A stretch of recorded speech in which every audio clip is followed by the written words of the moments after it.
Good morning, কেমন আছো? সকাল সকাল আমার গাছগুলোকে একটুখানি তোমাদের দেখিয়ে দিই। এখানে দেখো নীলকণ্ঠটা একটু খারাপ হয়ে গেছে, ওই জন্য আমি এই গাছগুলো এনে ওখানে বসিয়েছি। বাকি গাছগুলো তো সুন্দর আছে। সকালবেলা উঠে যেই জানলার দিকে তাকাই না, মনটা আমার যেন ভরে যায়। তো এই জানলায় 3টে লাগিয়েছি আর এই জানলায় আপাতত 2টো গাছ লাগিয়েছি, তবে ইচ্ছা আছে আর কটা গাছ নিয়ে আসার। আজ সকালবেলা ডোগোকে স্কুলে দিতে গিয়ে এত সুন্দর আকাশটা লাগছিল, মানে দেখো রোদও আছে, মেঘলাও আছে, দারুণ একটা সুন্দর ওয়েদার। এরকম ওয়েদার না আমার খুব ভালো লাগে, জানো তো, মানে একটু অল্প রোদ, মানে সামান্য রোদওয়ালা ওয়েদার। আর বৃষ্টি তো তোমরা জানো, আই জাস্ট হেট বৃষ্টি।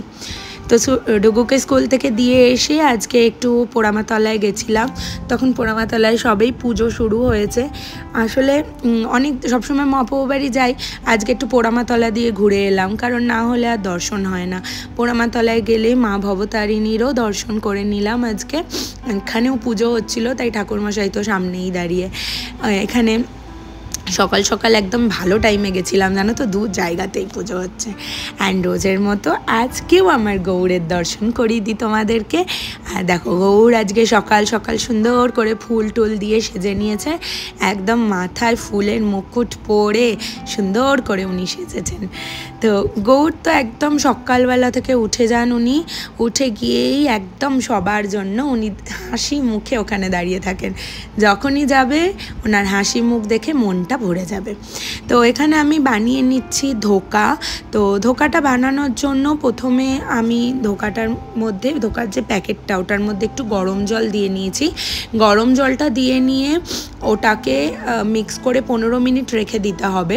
তারপরে কড়াইতে তেল দিয়ে এটা যতক্ষণ না ছেড়ে আসছে, মানে জলটা শুকিয়ে যাচ্ছে, ততক্ষণ পর্যন্ত নাড়াতে হবে। নাড়িয়ে এই একটা প্লেটের মধ্যে আমি এটাকে সেট হতে রেখে দিতে হবে আরও মোটামুটি 15-20 মিনিট। এটা হয়ে যাওয়ার পর দেখো আমি এখানে একটু ট্রায়াঙ্গেল করে কাটছি, তোমরা যেভাবে ইচ্ছা কাটতে পারো। তো গৌড়বাড়ি স্টাইলে আজকে আমি ধোকাটা বানাচ্ছি। আমাদের মহাপ্রভু বাড়িতে কিন্তু একটা খুব ইউনিক স্টাইলে এগুলো ধোকা বানানো হয়, অ্যান্ড আই লাভ ধোকা।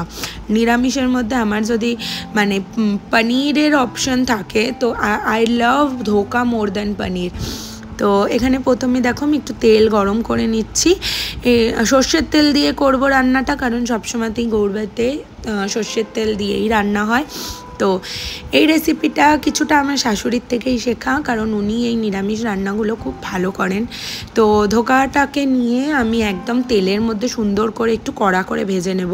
এবার কড়া মানে এটা না যে তুমি ধরো পুড়িয়ে ফেললে, মোটামুটি একটা কড়া করে ভাজতে হবে, কারণ না হলে এটা যখন আবার আমি ঝোলে দেব তখন এটা না মানে একদম ভেঙে গুড়িয়ে যায়, তখন আবার সেটা খেতে ভালো লাগে না। তো একদম এগুলোকে একটা একটা করে দিয়ে আমি ভেজে নিচ্ছি।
ধোকাগুলো দেখো বেশ লাল লাল করে ভেজে নিয়ে এবার আমি এগুলোকে তুলে নেব। এখানে একটা এই যে তেলটা আছে, তুমি এই তেলটাতেও রান্না করতে পারো, আবার কেউ যদি চাও তেল একটু কমিয়ে নিতে পারো। কিন্তু আমি যতদিন গৌড় বাড়িতে প্রসাদ পেয়েছি না, ততদিন কিন্তু আমি দেখেছি ধোকাটা মোটামুটি একটু তেল দিয়েই রান্না হয়, জানো তো। যাই হোক, এখানে এই তেলটার মধ্যে আমি এবারে আলুগুলো ভেজে নেব।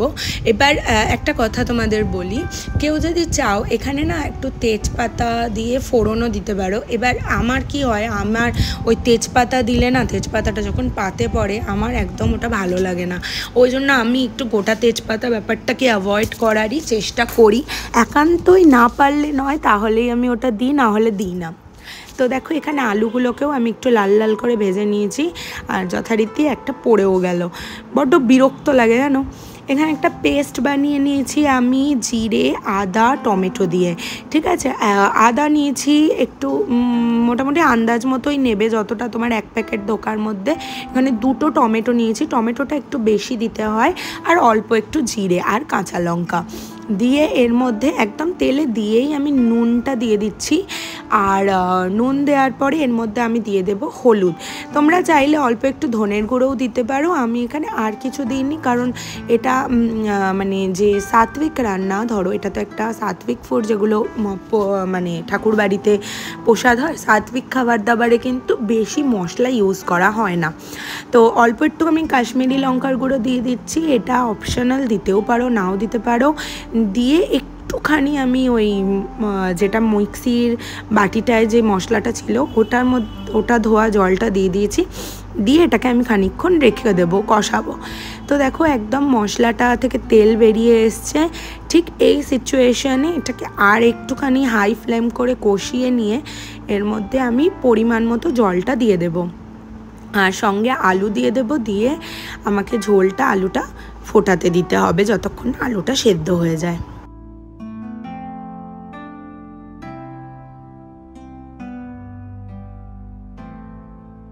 এখানে দেখো আলুগুলো সেদ্ধ হয়ে গেছে, আমি দেখে নিয়েছি। এটা ঝোলটা ফুটে গেছিলো, আমি গ্যাসটা একটু কমিয়েছি, তার জন্য এরকম দেখছো। এবার এই সিচুয়েশানে আমি জাস্ট ধোকাগুলোকে দিয়ে গ্যাসের ফ্লেমটা অফ করে দেবো। ধোকা দেওয়ার পর কিন্তু একবারও ফোটালে চলবে না, যত ঝোল ফোটানোর সেগুলো ধোকা দেওয়ার আগে ফুটিয়ে নিতে হবে। ধোকা যখন একবার দেওয়া কমপ্লিট হয়ে যাবে তখন কিন্তু একদম গ্যাসের ফ্লেমটাকে অফ করে দেবে। আমি এখানে ধোকাগুলো দিয়ে এটাকে একটুখানি মিক্স করে ওপর থেকে গরম মশলার গুঁড়ো দিয়ে এটাকে দমে রেখে দিয়েছিলাম অনেকক্ষণ, কারণ এই ধোকাগুলোর মধ্যে কিন্তু আবার ঝোলটা মানে টেনে নেয়, তো ওই জন্য ঝোলের পরিমাণটা মোটামুটি দেবে। তো ব্যাস, এবারে দেখো গরম মশলা দিয়ে নিয়েছি, এটাকে রেখে দিলেই আমাদের ধোকার ডালনা বা ধোকার রসা, যেটা আমাদের গৌড় বাড়িতে বলা হয়, রেডি। চলো একবার ছাদটা দেখিয়ে নিই। এখানে দেখো একটা ধাপ করে নেওয়া হয়েছে ছাদটায় ওঠার জন্য, কারণ সবারই বয়স হচ্ছে, তো একটু ছাদ ওই জায়গাটা উঁচু না করলে তাহলে সবার উঠতে বসতে অসুবিধা। এখন রাত্রেবেলা আমি বসে আছি নিচের ঘরের সামনে। ভেবেছিলাম আজকে একটু বাড়ি যাব, কিন্তু ডুকুর স্কুলে পরীক্ষা, যার জন্য আর যাওয়া হলো না।